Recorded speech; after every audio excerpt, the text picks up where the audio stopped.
Welcome to the Safety and Risk Success podcast with me, Christian Harris. What do you think about insurance companies?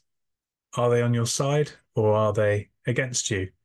Are they a pain in the butt or are they friends and partners that support you and work alongside you to achieve great outcomes? Now, sadly, as we're going to explore in today's episode, many people feel the former, perhaps through bad experiences or through misconceptions. But actually, there is this thing which I call the insurer carrot, which is a really interesting phenomenon whereby insurance companies will pay to help make your business safer. Join me on the other side of these credits, and we're going to explore this as part of this recorded safety roundtable session. Cheers. Welcome to the Safety and Risk Success podcast with Christian Harris. We believe that proactive safety and risk management powers business performance. Each week we explore this theme, sharing guests, stories, insights, trends, hints and tips. You can find us on all the major podcasting platforms, and video versions are available on YouTube. But for now, let's join the conversation with Christian. Welcome, everybody, to today's Safety Roundtable session. And we're going to be speaking today about a concept that I call the Insurer Carrot. I'll explain exactly what that means, obviously, for those of you to whom it's not entirely clear as we get into this. But thank you for joining. These sessions are always good fun and we learn a lot from them, and they're interactive, or they're designed to be interactive. So if you're joining me live on the Zoom, then do get involved with questions in the chat, or feel free to go to reactions, raise your hand, and you can unmute and come and have a chat with me. If you are watching along with us, either live or after the event, then wherever you are, feel free to drop some comments into the chat box. Show us that you're awake and watching along and enjoying it. And also, if you've got any questions, then feel free to fire those in, and I will do my best to pick up on them with you, either now if you're doing it live or in replay. So let's start, as we always love to do with any party of any kind, speaking about insurance companies and insurance. Now, if you Google common thoughts about insurance, these are the sorts of words you get. And indeed, they're often the sorts of comments that I get whenever I raise the topic of insurance to people, whether they be safety professionals or other people in life. So it's all about profit. They don't want to pay claims. They're not supportive. We can't trust them. These are kind of some of the thoughts that do come out about insurance. And what I'm hoping to do today is to try and bust some of these myths. So, yes, you may have had a bad experience with insurance. I've had some bad experiences with insurance before, to be fair, as well, on a personal level. But we shouldn't tarnish the whole industry with one brush. And actually, there's some really interesting stuff going on in the world of insurance to try to be the opposite of some of these points that people often think about them. Now, when we think about insurance, we often think of the insurer stick. So the reason this session is called the Insurer Carrot is because, we have the carrot on the one hand and the stick on the other. And most people are unfamiliar with the carrot, but they're more familiar with the stick. So, for example, we'll only insure you if you do this, or you have to do that, and these are the conditions, etc., etc. Or we're not going to cover that thing. We'll exclude that from our cover. All of these tactics or strategies are designed to have clarity about what is and isn't covered through your insurance, which obviously has a benefit because it's important to be clear and know what you're covered for and what you're not covered for. But they do have some negative impact on relationship perceptions, etc. So this is kind of, I guess, the old way. What we're going to talk about today, conversely, is the opposite. So kind of the more the newer, the more forward-thinking way that insurers like to work. And I'm not saying that all insurers do this, but certainly this is happening in my experience. And I'm going to give you some examples of where we've seen this on several occasions. I can give you more if you want more, and we'll obviously answer questions about it as well. But I'm going to try and talk you through today what happens with the Insurer Carrot. So obviously my business is around prevention of slip accidents. So I thought it'd be useful. I'm going to give you an example of where we've done some work through one of these Insurer Carrot schemes. Um, I thought it'd be useful just to give you a bit of context about this. So why do insurers care about slips? Well, simply put, it's their biggest cause of claim costs when it comes to health and safety related claims. So AXA Insurance is an insurer that we work with. There's an article on their website. It's called Slip Risks in Retail by Douglas Barnett, who I've interviewed on my podcast before, actually. And in that article, this is data from 2018. It says that AXA UK spent £80 million, 80, of claims for slips. And their next largest cause of claims was manual handling, which was 30 million. So slips was more than twice as big a cost to AXA than manual handling. And then trips, excuse me, is on top of that. And the number isn't in the article, but it's something in the region of £10 million. So that's just AXA Insurance, okay? That's not the whole insurance market in the UK. That's just AXA Insurance. So you might see data around about slips. I think HSE says that slips cost half a billion a year. Well, that's ridiculous because if AXA on their own are paying 80 million of claims, they don't have 5% of the market. So we're talking billions, well over a billion, perhaps approaching 2 billion just on claims costs, never mind all of the other costs. So why do insurers care about slips? Because it's a cost to them, and insurance companies make money by charging you a premium, and the profit that they make is made in two ways. Firstly, they invest the premium and try and make interest and profit from the investments. But secondly, they obviously would prefer also to have a trading profit. In other words, if they charge you £1 for your premium, they would hope that your claims costs would be less than £1, and therefore that would be a profit for them. So with that context in mind as to why insurers care about slips, and a second example I'm going to give you is around motor safety, so and fleet safety, because that's another big area of cost.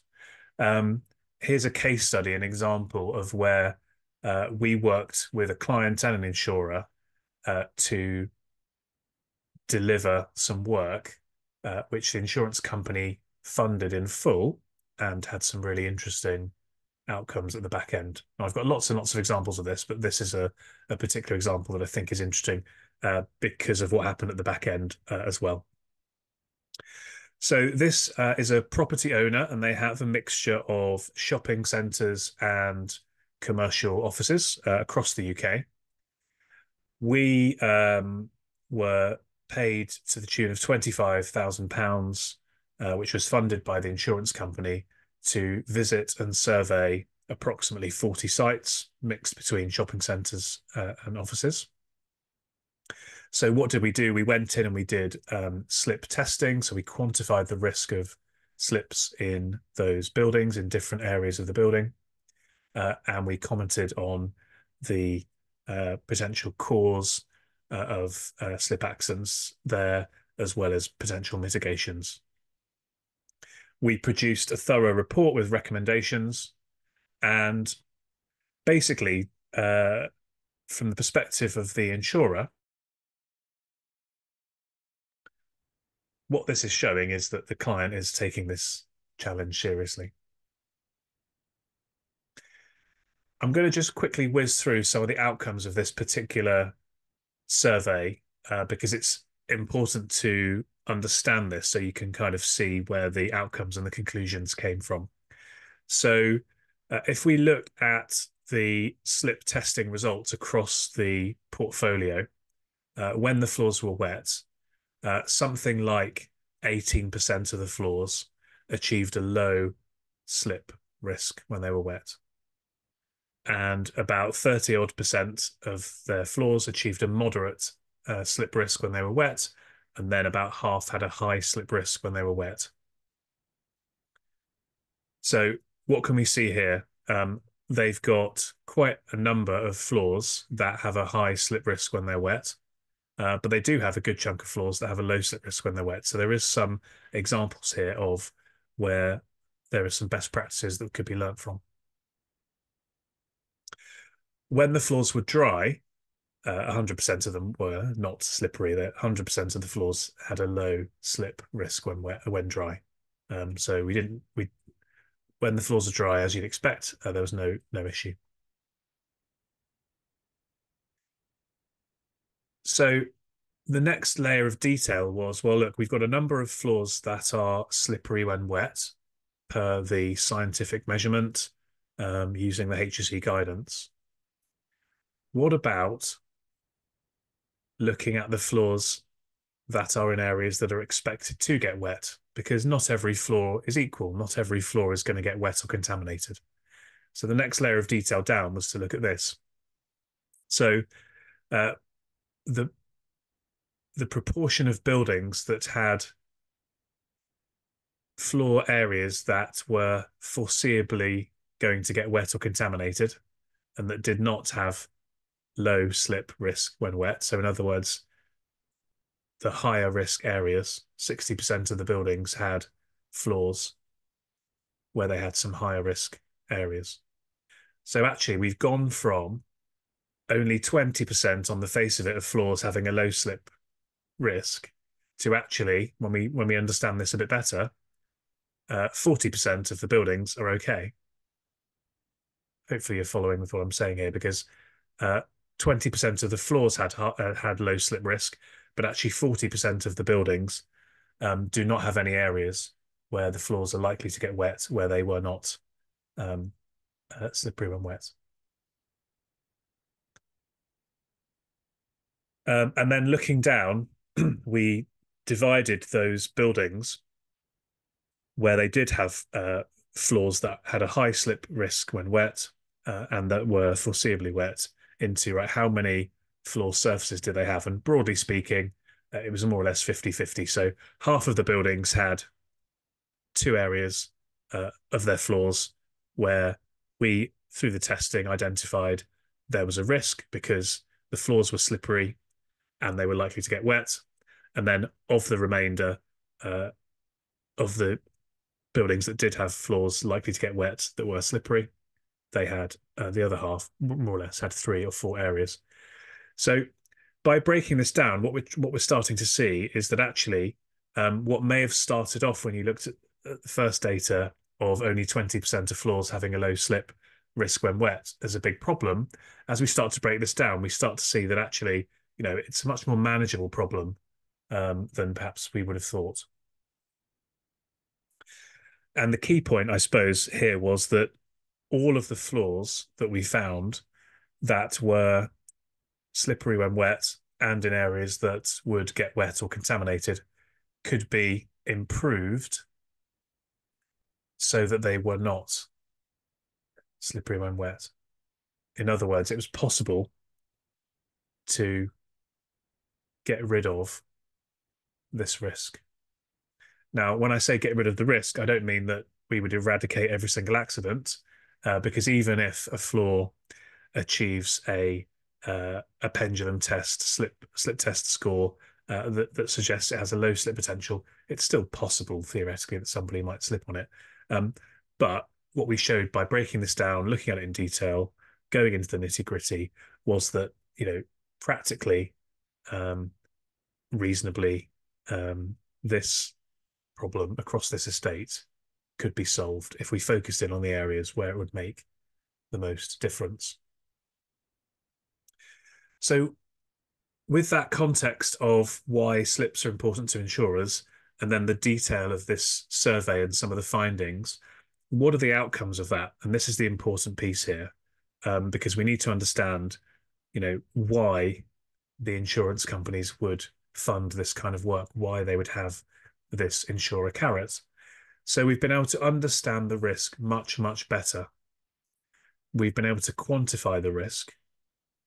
We've actually been able to see where there's good practice. So, as we said, about half of the buildings were in a good position. And we were able to set out some very actionable and practical steps to improve and therefore to measurably reduce the risk. Also, from the insurer's perspective, the fact that the client would be willing to do this exercise shows they had an openness to improve, a keenness to improve, a willingness to do things better and differently. And therefore, it shows that they're the right kind of client, shall we say. And overall, this gives more confidence for the insurer that they're going to have fewer claims in the future. And remember, how do they make their money? They make their money by, on the one hand, investing the premium income, and on the other hand, hopefully making a profit from the premium. So, in other words, fewer claims should theoretically mean that the insurer makes more profit. What happened after this survey? So, the reason I wanted to bring this particular example to the fore was that not only in this case did the insurer fund the 25k of testing, but the client also got a 65k reduction in their premium. And this was before they did any of the risk improvement work, the remedial work that we'd recommended. So just as a result of being open, showing willing, and doing the survey, which the insurer funded, they saw a 65k reduction in their premium straight away. Obviously, over and above that, they were able to quantify their risk and then over time take those remedial actions and measurably reduce their risk, which they could evidence and prove through ongoing slip testing.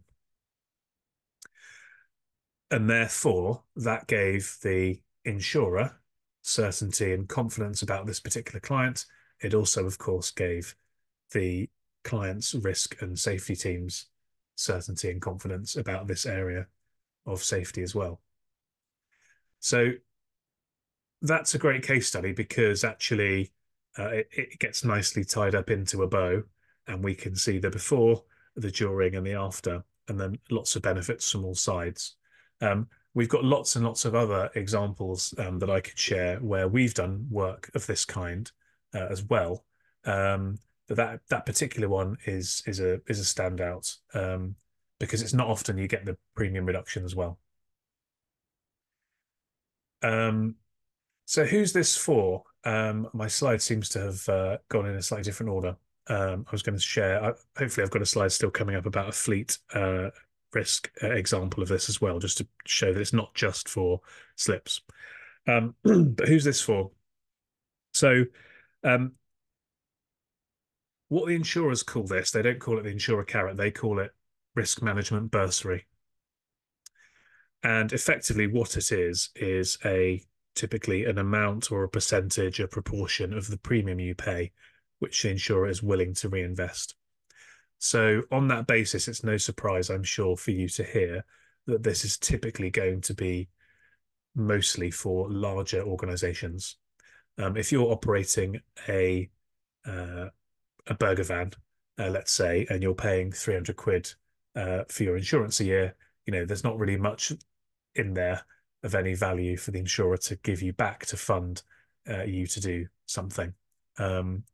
Saying that, we are just starting to work with a couple of smaller insurers where we're embedding some digital risk management tools that actually can be scalable and have access given to even smaller customers. So there's a possibility, but the type of project I mentioned where there's a real investment, clearly that's going to be uh, more appropriate for larger organizations. Uh, the insurers are going to be looking for you to have a solid health and safety infrastructure. They're going to want you to be on top of your data. They're going to want you to be um, cognizant of where you've got good performance, where you've got room to improve. Um, so have a think about that. Your profile as a business and as a health and safety team uh, does play a role in this. I'd recommend having a good relationship with your insurance broker. If you're not familiar, you have insurance companies who are the ones who are paying the checks, and then you have brokers who are intermediaries between yourself and the insurer. Typically, in a larger organization, you're going to have a broker. It may be that you go directly to an insurer, but typically you're going to have a broker in between. It's important to have a good relationship with your broker because they can be the intermediary in terms of achieving this funding. And then around mindset, it's about being open, being keen, having a growth mindset, being seen as an organization that wants to do things better and wants to improve because they're not going to write you a blank check if they don't think that you're going to use that money in the right kind of way.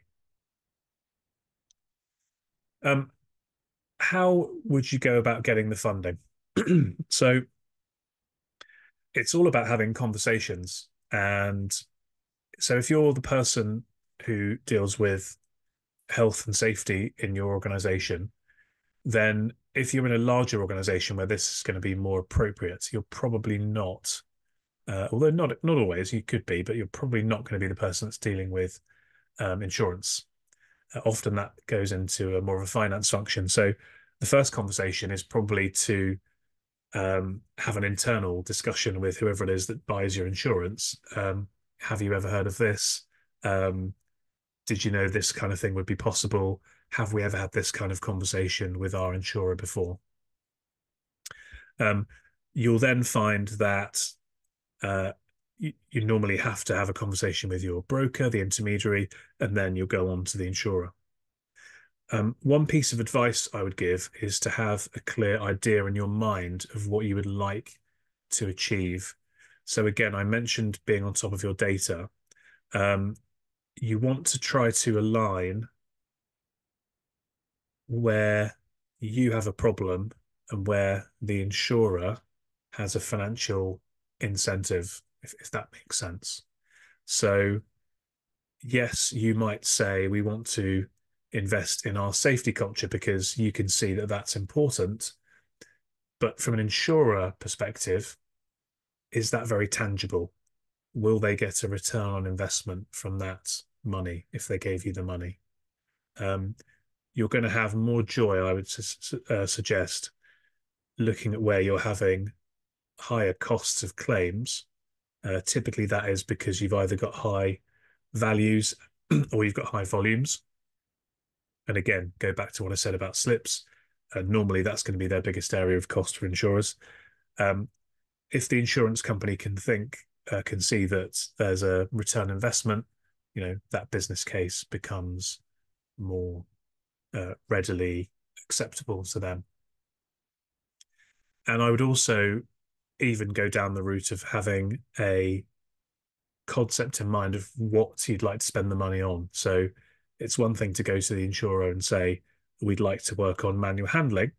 It's another thing entirely to say to them, we'd like to work on manual handling and we've scoped out this potential solution and we think there's a project here. And this is kind of where we would like to go with it. As with many things in life, the more proactive you can be, the more assertive you can be, then the greater chance you have of things going the way you want them to. What I would say, though, is that many of the insurers, and we work with a few of them as well, will have kind of panels of specific providers, service providers that they recommend. Um, Daniel, you've raised your hand. Do you want to come and ask a question? Not so much ask a question, Christian. It's more supporting what you're saying. I think one of the really important things for people to understand is why the insurance companies make those decisions. So, PepsiCo were very lucky to have had a really close relationship with our insurer for many years when it comes to fleet safety. Um, Not quite so much with the broker, had the relationship directly with the insurer because they were the ones who ultimately were going to be funding any losses and dealing with any claims. But the important part they have is their loss ratio. So they have an effective loss ratio that they want to get down to about 75%. So if they can push you down below 75% and make 25% profit on your particular account, they're doing well. So they will offer these bursaries potentially because it will see them push that level below the 75%. And this is the one that our particular insurer worked on for many years. And I worked very close with them around this. And we balanced some of the loss ratios of the worst performing countries against the better performing. But I was fortunate enough to be able to give a bursary each year of around 25,000 euros to invest in risk reduction programs. And we use that for driver train the trainer programs where they could go out and spread the defensive driving message to other drivers and improve the overall performance, reduce the risk, therefore reduce the potential for collisions and therefore reduce the risk ratio. And it just works in the insurer's favor. If they can help you to reduce the number of events you're experiencing, then their payouts reduce, loss ratio increases. We worked really closely on a number of projects over many years, from driver training to defensive driver animated films, for example. So many things that they can do to help you to try and improve. But you, as you quite rightly said, Christian, you have to be showing willing and you have to have a clear program as to how you're going to improve. Yeah, spot on. The other thing I would add, and it's great to hear that you've had that ongoing relationship, and I suspect actually I'd be interested to know in the chat actually for those that are here, had you ever heard of this before? Before we spoke about it, Daniel clearly had, and I clearly have because I've been working on this for a number of years. But had you ever even heard of it? Is this a totally new insight to you? I'd be interested to know in the chat. But the other thing that your point there, Daniel, really brought home, which I was hopefully going to talk about, but I may not have done without your prompt, is that you have to remember that you need to get fast results on this as well, because the insurance company, you might be in a contract with them for 2 years or 3 years, but that's quite rare nowadays. Normally, you're talking about 1 to 2 year contracts. So if they're going to invest, what they don't want is to invest in a 5 year culture building program whereby they might not get the benefit of it because by the time the benefit comes, they're no longer the insurer. So things that are like you gave the examples of, Daniel, tangible things that can make an immediate impact on outcomes. Those are the types of activities and investments that they're going to be more willing to make, I would suggest. So think about things that are measurable, quantifiable, that you can have that immediate impact on them rather than these kind of longer term investments. That being said, you can get pilot schemes and things like that paid for with longer term things potentially, but I think my experience is they're keener to work on stuff where you can get a more immediate impact. Now, I don't know where my slide's gone about it seems to have disappeared. I did have a slide. I was going to talk about a fleet example. So when I sent out some messages about this event, this safety roundtable, I asked people to send in, have you ever done this before, and so on and so forth. And one common theme I got through was, as Daniel's alluded to, fleet is another area where this seems to be commonplace because the risks and the costs as you'll know from your own car insurance, I'm sure, associated with driving, are hugely significant. So I would suggest that, if you operate a business and you have a fleet of some kind, that would definitely be an area where you could look to have this kind of conversation um, uh, on uh, uh, on fleet risks as well. And what you'll often find, by the way, is that fleet risks and what they'd call casualty risks, in other words, health and safety, accident related risks, are from different sides of the insurer, and therefore you could often get funding in both areas. Russ, you were going to come in and talk about the US market. Yeah, thanks, Christian. First of all, let me say you're one of the few people I would get up this early in the morning to listen to. So yes, love your I program. appreciate it. I just got off the phone yesterday with a very large grocery store chain here in the United States that asked me to speak at their annual convention, be the keynote. They spend somewhere around $300 million, or I'm sorry, they have about $326 million a year in slip and fall losses. Yeah. And they were very frank about it. They said, Russ, we pay $5 million in insurance premium. And although the cost is significantly higher, we don't really care. Our costs are contained. We budget for $5 million a year. That's a cost of doing business. We pass that along to our customers. And the rest of this is the insurance industry's problem.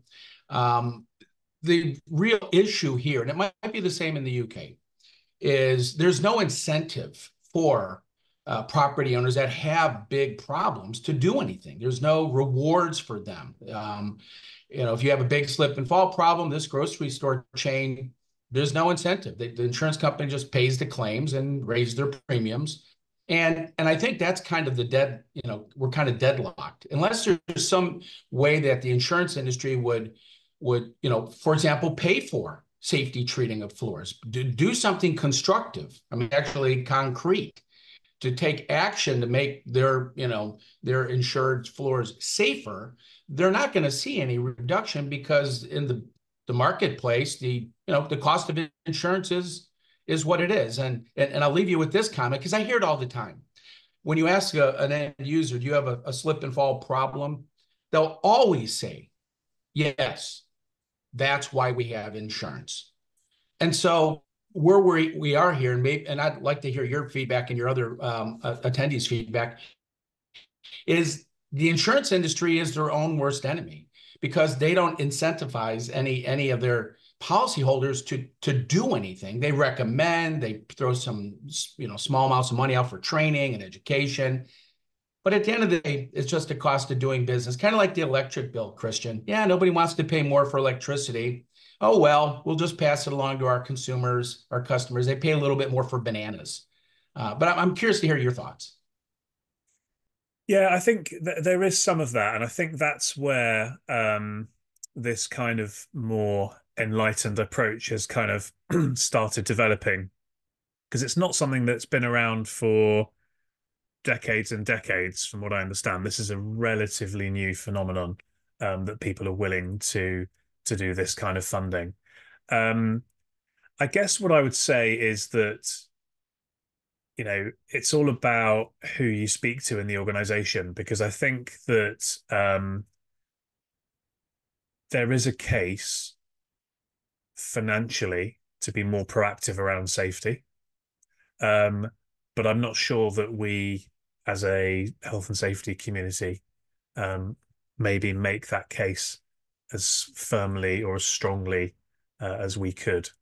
I think I'm actually planning to do some work on this and try and give some more examples in the future. But I do think that there is a case, because you can save money overall. Lots of organizations. So we work with one of the largest cleaning contractors in the UK, for example, and they, about 2 years ago, changed their insurance program significantly, whereby they take a huge proportion of the risk.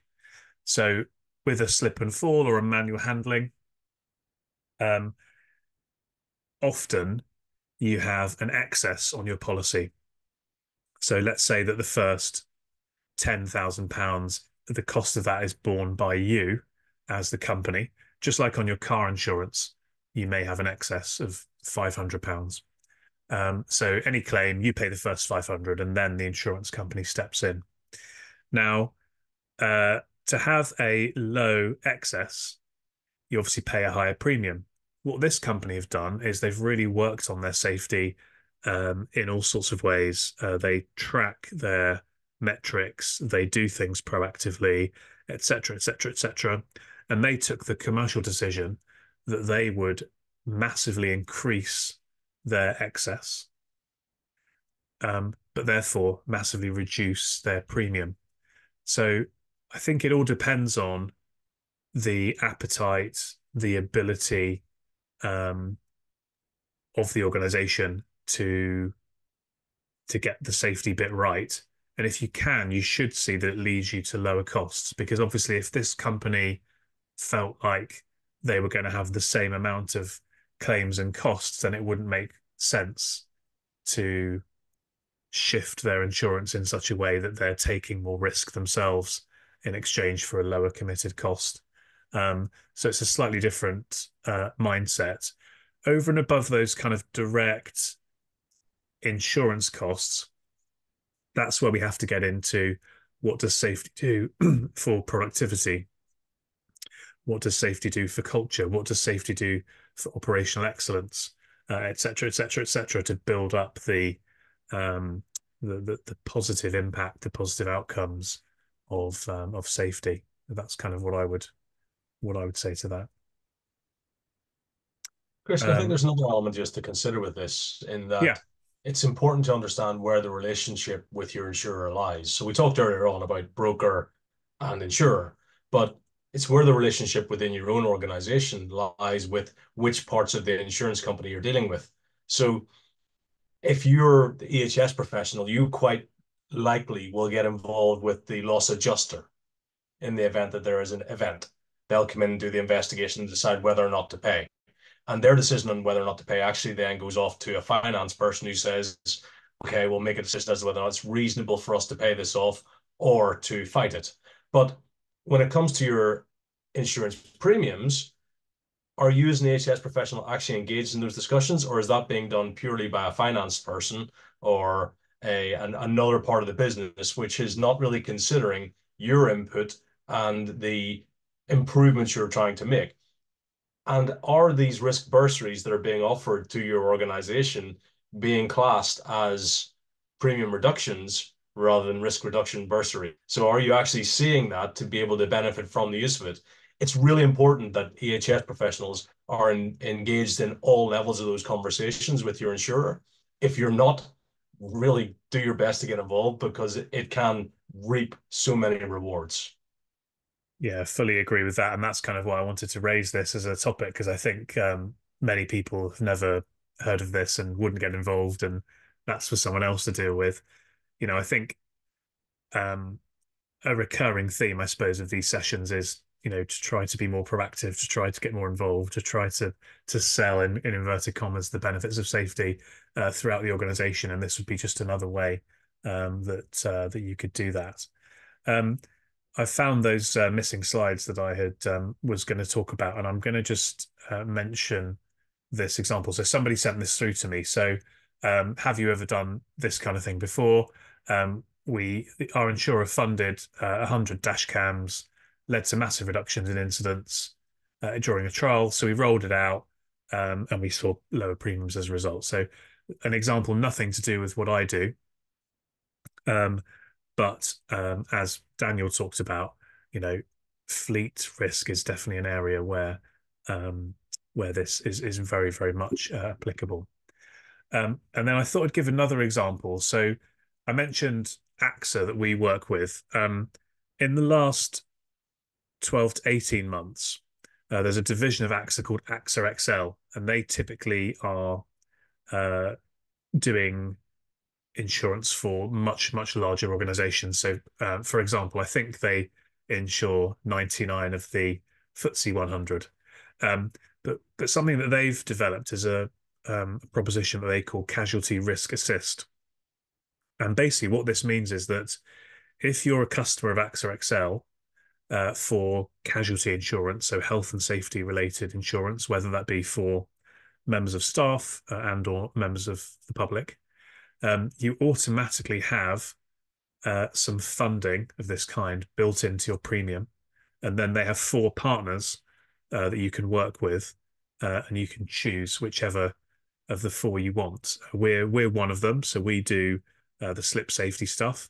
And that includes, actually, Russ, taking your point, it includes some surveys of some sites, but also actually going in and doing a pilot scheme of an anti-slip treatment in a building of the client's choice as well.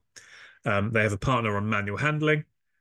Why did they do slips and manual handling? Because as the data from AXA UK showed, those are the 2 biggest health and safety related costs to insurance companies. Then they also have a tech solution, which is all around instant notification, but some other things as well. But that's the kind of headline piece. So you could implement a pilot scheme of that included in your premium. And then they've got an offering around physio and rehab. So trying to improve upon what happens to typically members of your staff, after they've had an accident at work. Can we get them back to work sooner, feeling better, etc., etc.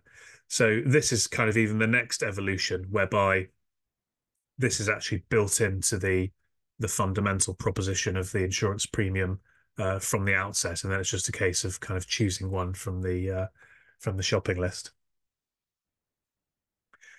So just quickly, in a couple of weeks' time, it's Rail Safety Week here in the UK. And so we've partnered up with Rail Safety Week and all the big rail operating companies, etc., to put on a slips, trips and falls prevention masterclass. So that's going to be the safety roundtable in 2 weeks' time on the 26th of June. Everyone's welcome to attend, but we'll be focusing in on more examples and case studies, etc., from the rail industry. Data from the rail industry says that 66% of severe passenger accidents are slips, trips and falls here in the UK. So it's certainly a problem for that sector, but also one for others as well. I'm happy to take any further questions on the Insurer Carrot if you've got any, or any comments. But all I would say, I guess, is if it's the first time you've come across this, then hopefully you found this useful and insightful, and you can go away and think about this, consider what your business does, where your risks lie, and where those risks might align with the challenges and costs of your insurer, and see if you can be proactive about coming up with some kind of package and have that conversation with your insurance company about it. And if you do, I'd love to get some feedback from you and hear how you got on. Rachel asked, have I ever heard of it in the educational charity sectors? Yep, absolutely. Again, it's going to depend on the size. So, as I said earlier, if you're paying 300 quid premium, you're not really going to get much back. But if you're a larger organization, absolutely. We've done some work funded by an insurance company in a sort of group of private schools, private girls' schools, for example. We've done work with some insurers in care homes, which are sort of in the charity sector. So yeah, it absolutely is applicable to any sector, I would say. It's all about having that conversation. So thank you very much for joining, everybody. Hopefully that's been useful and valuable for you. Go away, have those conversations and report back, and I'll look forward to seeing you on another safety roundtable coming up soon. Oh, and thank you for the birthday messages. Go on, Daniel, did you want to say something? I was going to say happy birthday. Oh, thank you very much. Yes. It is my birthday today, 12th of June. Uh, Bottles of wine through the post, expedited. Greatly appreciated. Good stuff. All right, guys. Thanks very much. See you soon. Thanks for joining us on the Safety and Risk Success podcast. If you've enjoyed this episode, please hit follow and do share on social media. Does anyone you know spring to mind as a great guest, even yourself? If so, please contact us on podcast@slipsafety.co.uk. See you next week for another episode.